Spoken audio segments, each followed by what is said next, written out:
V Gates, baby! This is Eric Martin, the lead singer of the band Mr. Big. You know, the handsome one, the short Italian one that stands right in between Billy Sheehan, Pat Torpey, Paul Gilbert. Yep, Mr. Big Mouth himself. And we are on the show Backbeat with Andre Graziati. All music is the same. It's just a new set of lyrics and a new backbeat. Andre Graziati for the Backbeat Experience in a chat with Eric Martin. Thank you for taking some time out to have a chat. My pleasure. This is like the cushiest tour ever. Is it? Oh yeah, I'm just wandering the halls. You know, I go on after Mark Storace comes out first, then Right. John Wetton comes out, and then I come out for maybe 4.5 songs. We play a little piece of Wild World into Just Take My Heart, and it just starts with, that's my warm-up, pretty much, and then when it's over, 18 songs later, I come out for the finale, so I get nothing to do. I just walk around and bug the shit out of people in the tour. Ian, are you in there? It's Eric, let me in! You know? I mean, I did the same thing with a similar thing. Mm-hmm. I was in a rock opera. It's called Avantasia. Oh, okay, with the Tobias Sammet. Yeah, right. Tobias No, Sammet. you did a Wacken last year. I did. Yeah. Major bucket list signed off. I've done a lot of great stuff, but that was for 90,000 people, and I didn't get booed. Great. Well, that's the largest heavy metal festival.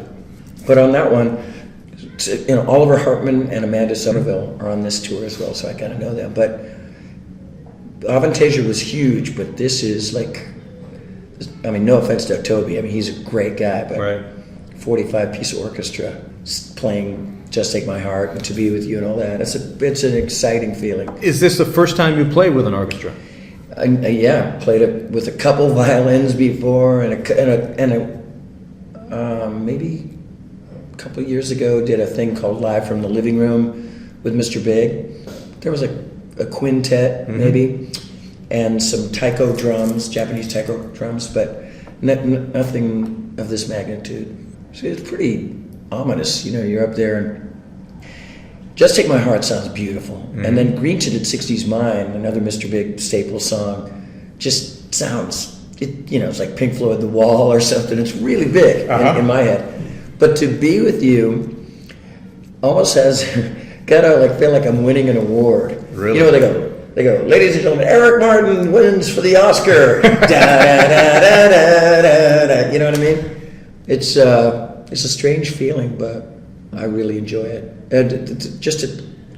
I've done so many different things, you know, like I said, the Wacken, 90,000 people, singing with a 45-piece orchestra in Rock Meets Classic. It's crazy. Well, I love my life right now. That's what I'm saying. Okay. Well, for the first time now, I'll be doing an open air set. Are you going to be with that?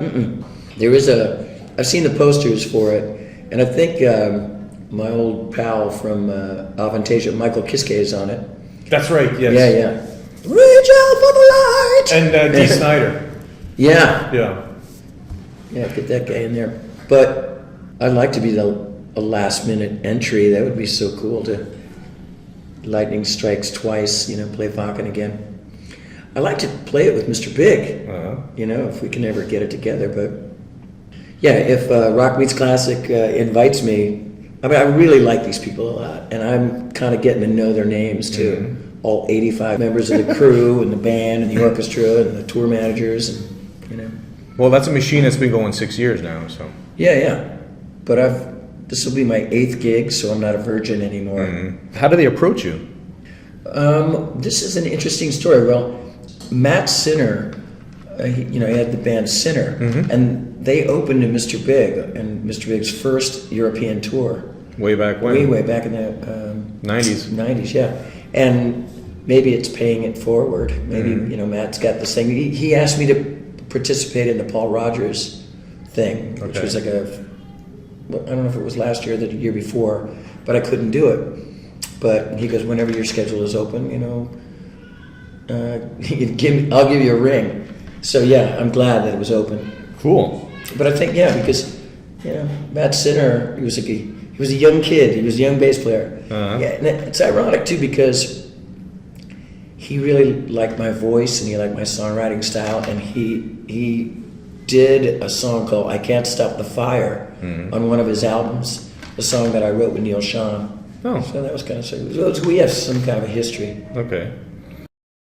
So you've been in the business for quite a while, but let's go way back. What was your first introduction to music at all?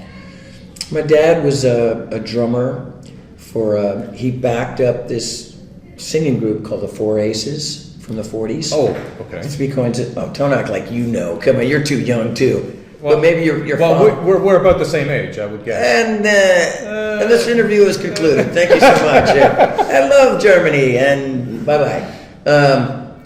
It was a 1940s group, and my dad played the drums for the Four Aces. You know, they had a hit called 3 Coins in a Fountain. Okay. Huge. And then he also played with Doris Day and Les Brown and the Band of Renown. And he retired and he went to the Army, like officers training school. And he cut out all the privates and the sergeants and stuff, and he went right to being a captain and a major, a lieutenant colonel, and he was a full-on lifer Army guy because he basically had to take care of his family. And he gave me his drums, and I played drums for a few years, and then I kind of discovered Rare Earth, you know, the band, I don't remember, but it was, the lead singer, drummer. And so I kind of did that for a while. It sucked. I was only limited, my drum style. Right. But my singing got pretty good when I actually stood up, And I used to make this joke about carrying this bass drum up 3 flights of stairs to the practice hall, and I said, that's the reason why I became a singer. Right. Or you get more girls or whatever, but drummers actually get a lot of chicks too. That I've heard that too. Yeah.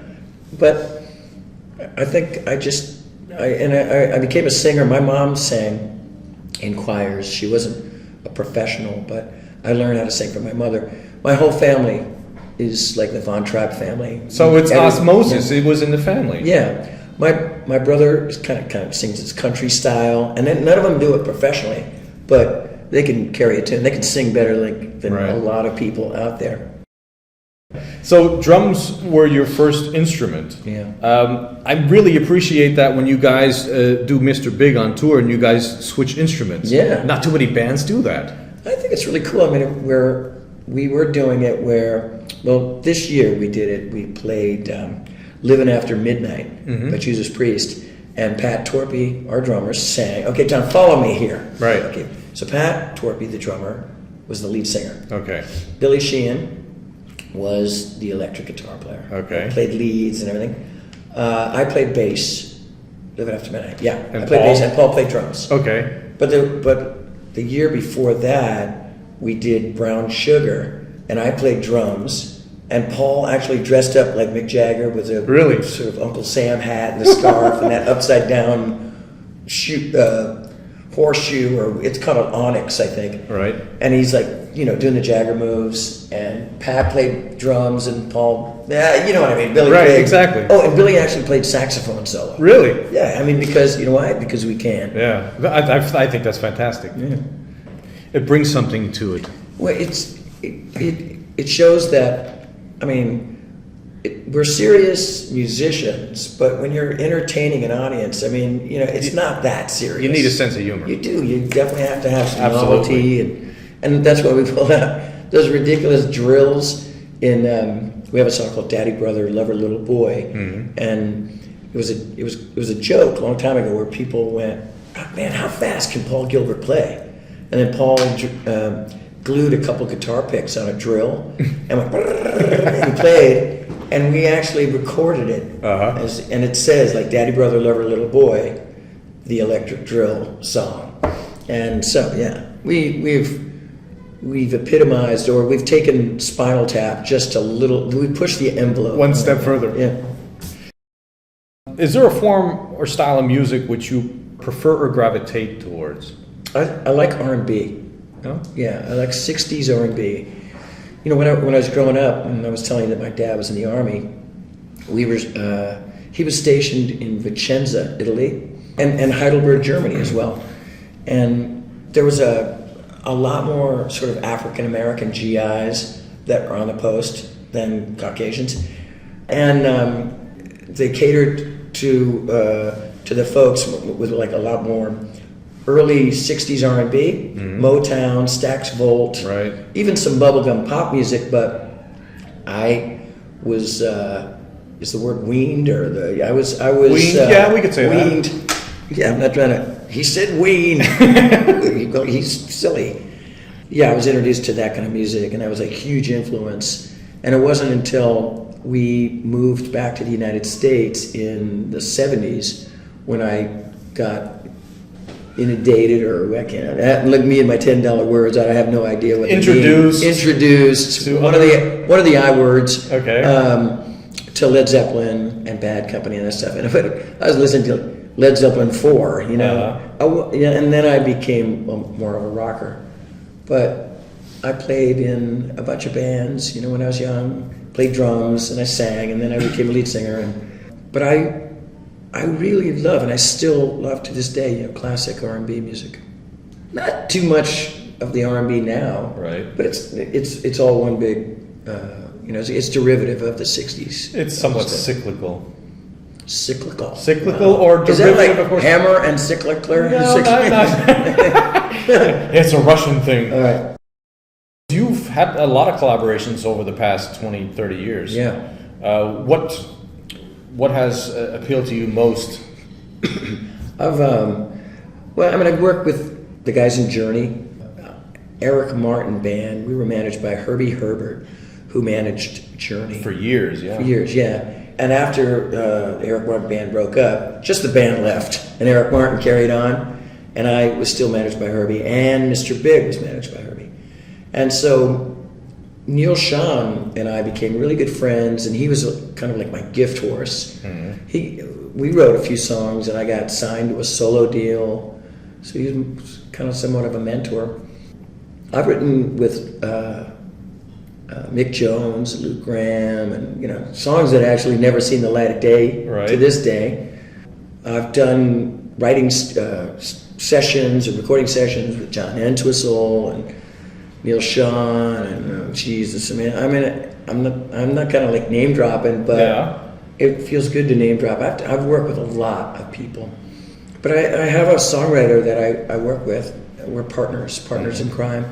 His name is Andre Pessis. Okay. And he's had a lot of hits with country music and some pop music as well. But we've written a lot of Mr. Big songs over the years. And he's actually my biggest influence of all the other big rockers and stuff. Really? Yeah, because we're like two old Catskills comedians sitting in I call it my dinner with Andre. Right. But we just sit there and we just talk and we tell stupid jokes and we go, hey, what do you want to write about? And we look at the newspaper, or we say, you know, we talk about some old movie that we loved. Like I was just thinking the other day, I wrote a song called Kisses Stain, and it was on one of my solo albums. I wrote it about this movie that I saw when I was a kid called Summer of '42. Oh, God. Yeah, I remember that. Beautiful.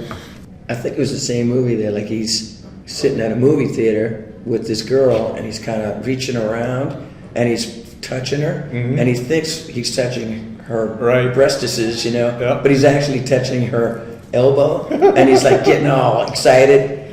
But the big premise for that movie was Jennifer O'Neill, who was the actress in it, and her husband was away in the service, yeah. Yeah, in the Korean War, I think, and she was waiting for his return, and they had kind of a small affair, just a small, you know, just more of a I don't know what it was, but I was summer fling. Yeah, a small summer fling. Right. And I wrote, and me and Andre, we talked about that, and that's how we do it. I mean, it's painless, and it's fun to write songs that way. You know, we just talk about stuff and we write it down, and we make the whole world sing. Okay. I want to ask you here, 5 desert island discs. Okay. What would they be? It would be the Motown story. The Motown. It's okay. You can still What is get it? Was it a box? Basically, it's a cornucopia, plethora of tunes that you could pick from. But it's a box set. It's called the Motown Story. When I was younger, I crossed out the O-Town part and I put the Martin Story. So anything off that album, and that's, it's full on set. I mean, I would say, oh God, let me think. I know there's so much music. Yeah, all right. Let's say Papa's Got a Brand New Bag, Temptations. Okay, all that's right. Okay, that's one. This is album or songs, because the Motown Story, anything you want to hear on that record, is brilliant. Bad Company. The first album. Okay. Legendary. Yeah. Legendary. Definitely. That's what influenced Joe Bonamassa. Oh, it was really? Paul Kossoff. It was a big influence. Oh yeah, of course. Yeah. Okay, then my third one. Okay. Let's say Bad Company is the third one, and the second one would be Free. Okay. Okay. So and it would be Fire and Water album. All right. And it's ironic because it's a great album, but one of the tracks on that record is a song called Mr. Big, right. And that's how we got our band name. Mm-hmm. Just thought I'd throw that in there in the mix. Okay. And Andy Fraser passed away the other day, which kind of was a big punch in the chest. Mm-hmm. I loved Free. They were just a fantastic band. Fire and Water wasn't their first album.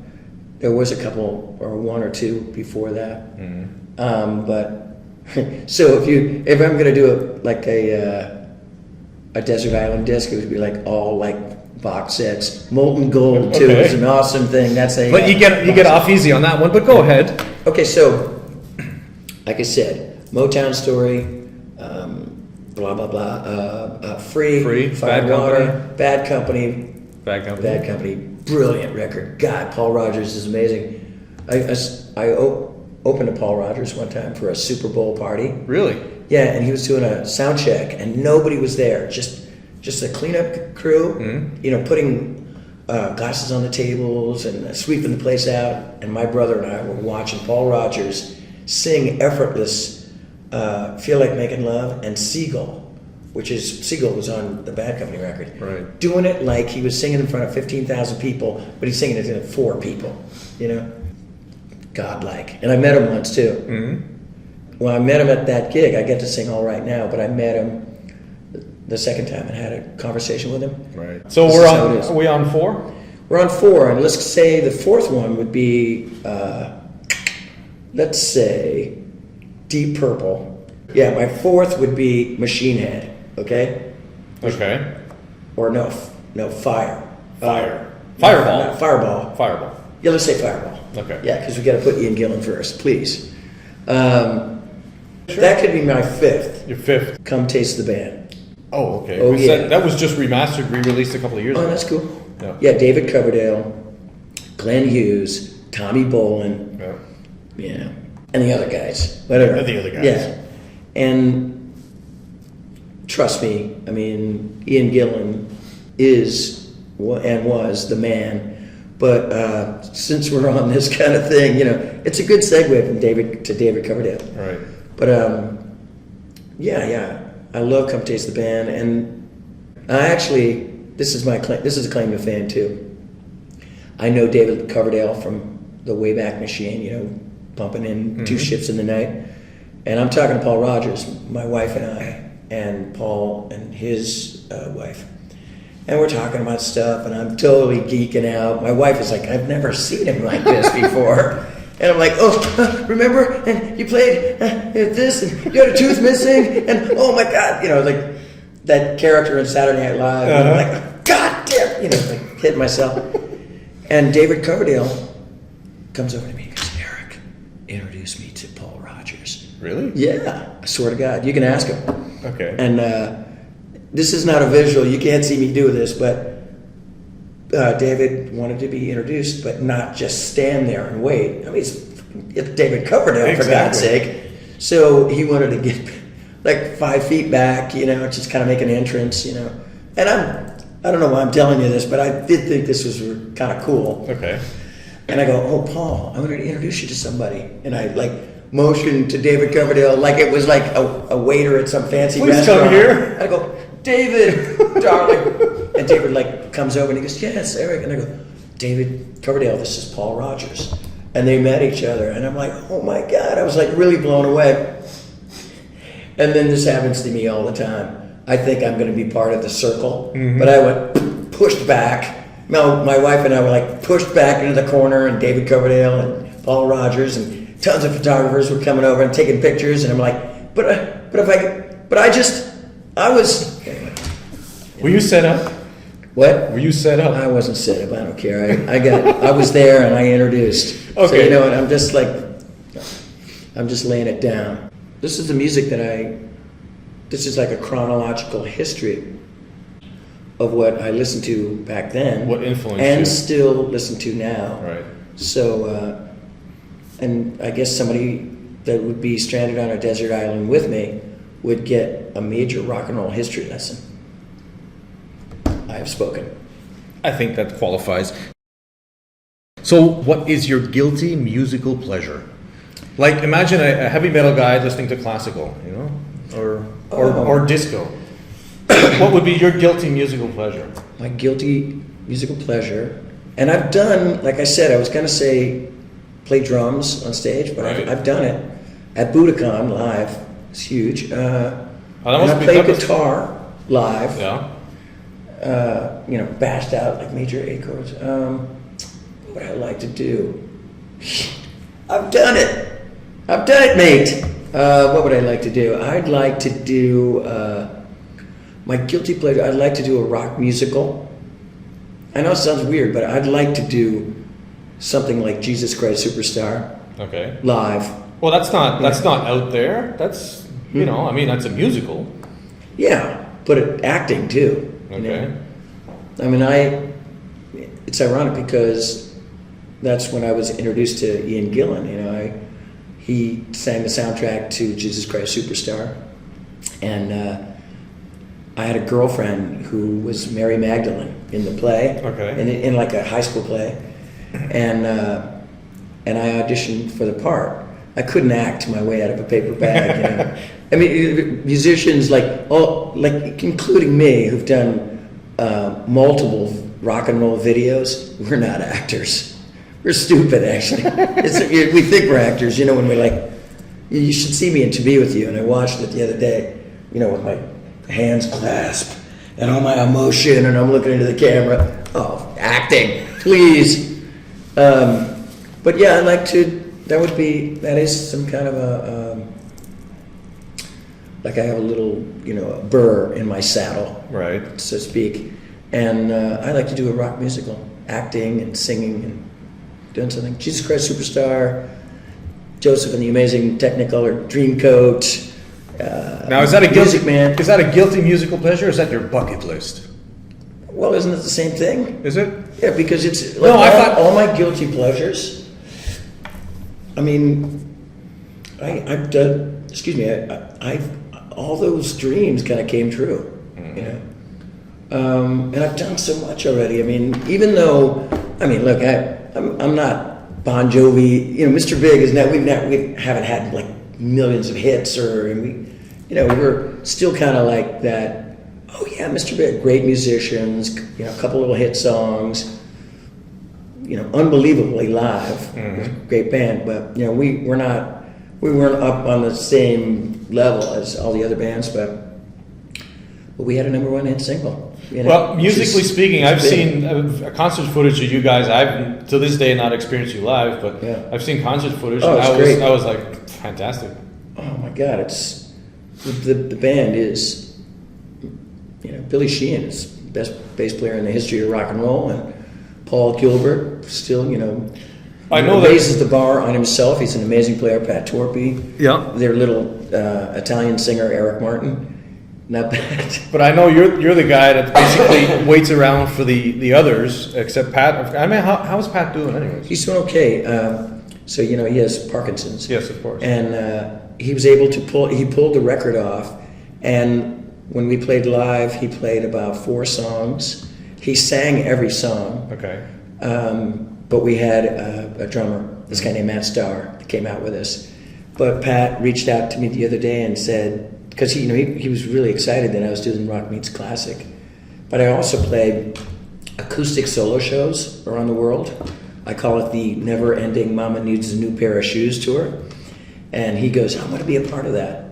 So the thing about Pat, his character, like, he's not going to let this little baby Lou Parkinson's thing get to him, you know? Yeah. Even though it's an intense disease and there's no cure, he's doing everything he can, you know? He just wrote a piece for like a little blog for the Michael J. Fox Foundation. Really kind of a story on how his wife and us as a band kind of pushed him to keep on and to play, because the thing about Parkinson's disease that I know now, it depresses the hell out of you. You feel like you're lost, and so because we had this record, the album was called Stories We Could Tell. We had this album, we had a tour in the works. He's really depressed, but we kept pushing him. Pat, we're not leaving without you. Never leave a man behind. And we pushed him to come out on the road with us. And I mean, he's doing okay. He's only at I don't know how many levels he's going to go to. Right. And he's at a first level. And it's intense. I mean, he's doing a little bit of shaking, but he's on stage telling this joke. He goes, "Hey, a whole lot of shaking going on." But he's not going to let it get to him. And I like that about him. He was always a very physical person. 100 push-ups before he always felt like I was like a big fat slob sitting in the corner while he's doing 100 push-ups right before the show. But ironic, isn't it? Yeah, but he's still strong. Yeah. So anyway. But that's Mr. Big is kind of like your venue, and I always have the feeling that you're kind of like waiting around for the other two guys to decide, because they're busy with their own thing. Yeah, God, you know what? Look, I don't care. You're talking to Mr. Big Mouth right now, so I do kind of sometimes spill the beans. I'm happy for Billy Sheehan that he has the Winery Dogs. Okay, they're a great band. Yep. I've always thought Richie Kotzen was a star. I say it all the time. Underrated. Underrated. Yeah. He's an amazing guitar player and a great singer, and has really great taste in women. He's got this beautiful girlfriend now. Anyway, enough about her. Right. And him. And I'm happy for Billy doing this project, but I'm also, I want it to get off. It's only working on the second album, but I want to keep the Mr. Big train a rolling as well. Yeah. And so, I'm waiting around for him, but I'm not. I'm still working. I'm doing this Rock Meets Classic, and I got some acoustic things. I'm going to be doing some gigs with Jolyn Turner coming up. But that's all, what this whole thing is. As I look at it, is I love Mr. Big, and it's a big priority for me. It's my number one priority. So whatever I do, it's keeping my chops up for Mr. Big. I know that I'm putting all my eggs in the basket, and everybody goes, "Dude, don't just wait around for Mr. Big. You got to do your own solo stuff." And I will, eventually. But I really love Mr. Big. I'm their biggest fan. Stay in the groove. I love it. I love hobnobbing with the rock stars. On this tour, I haven't hung out with Ian that much, but I get to sing a little piece of Smoke on the Water right next to him, and he's looking at us. "Where's Eric?" "I'm right here," and that's exciting. I really became good friends with Rick Parfit on this tour. I love this guy. He looks at the way he looks at me and the way he talks to me, he thinks I'm a kid. So let's just keep it that way. Right. Well, he's a big fan of Status, so. Oh, good, yeah. Status Quo is a great. Although they're English pretty band. much unknown in the States. They're not that well known. I don't know. I don't really pay attention to. Look, American radio please. They got like blinders on. Absolutely. You know?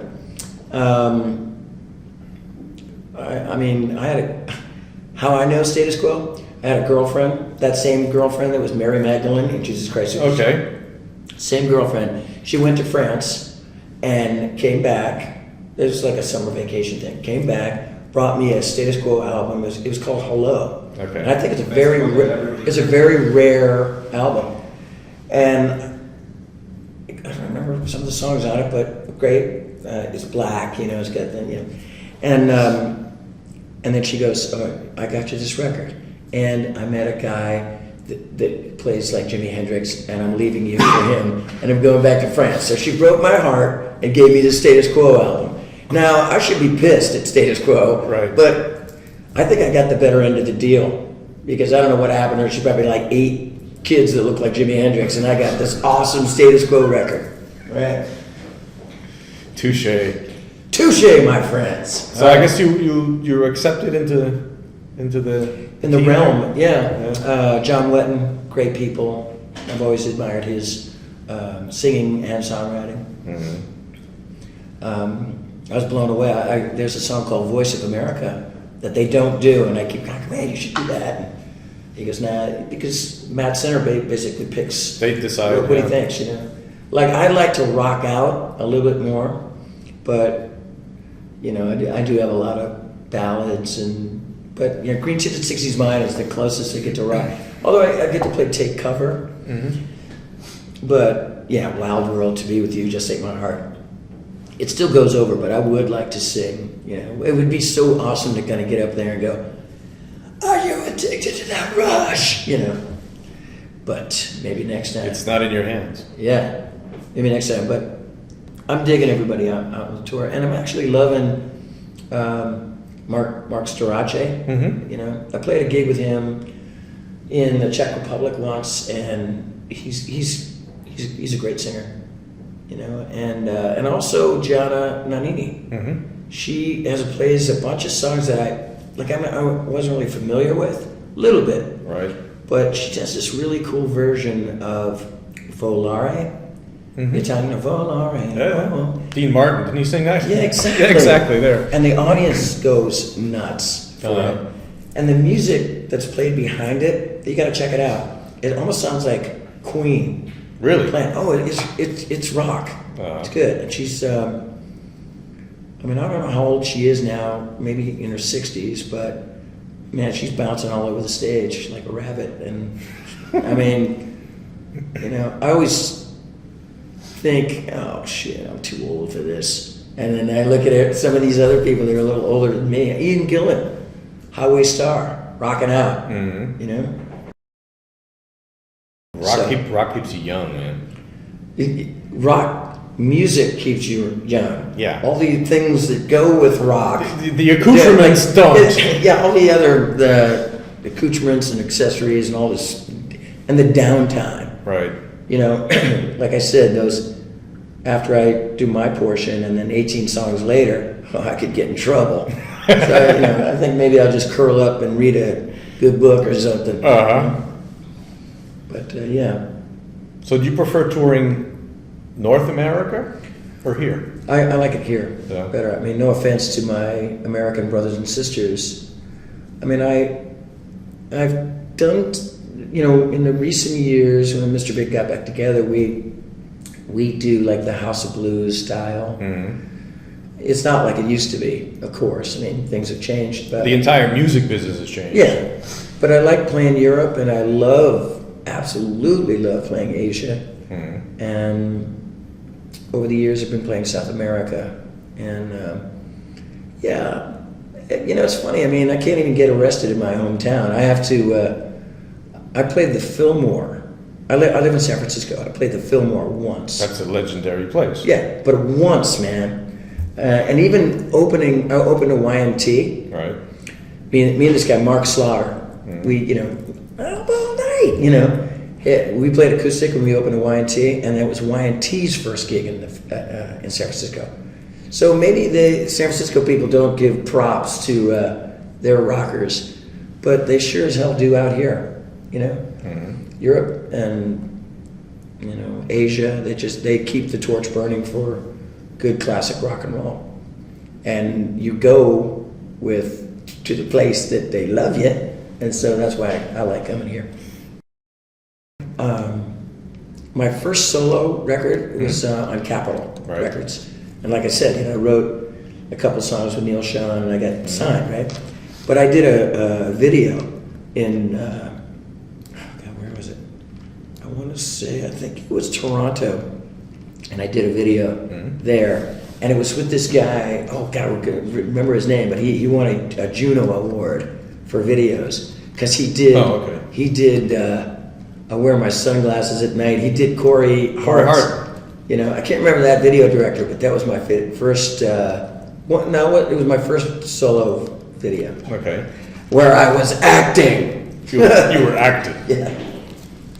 Anyway, thank you for the maple leaf. I'll pin this right on my heart. Thank you. All right. Well, we're shaking hands. Shaking hands. Can you hear it? Well, Eric, thank you very much. All right. You're welcome. Thank you for Can we do hearing me just ramble on. ramble on. Ramble on.